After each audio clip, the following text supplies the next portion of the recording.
I think Christians tend to, their foundational focus is the spiritual authority. And so there's like what we would call these clobbering passages from the book of Romans, right? That talks about homosexuality being like a sin.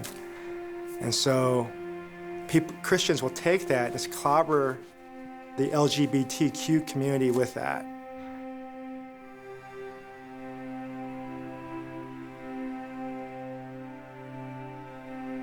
I see it, I get it, I come from that, but to me it's like, well, what if you take the whole of scriptures too? Like there's this biblical theology, or we could say like these narratives and the evidence that talks about like the primacy of love. So practically it's like, sometimes we can see the law like Jesus did, but then we can also see what Jesus actually lived out. So there was a law, and then sometimes how Jesus lived, and love would supersede sometimes even the law.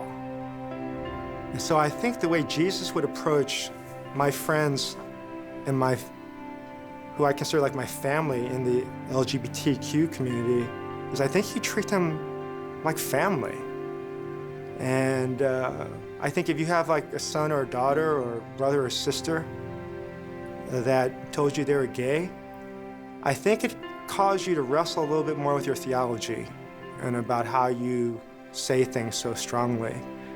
I think it actually caused you to be more human and to be loving.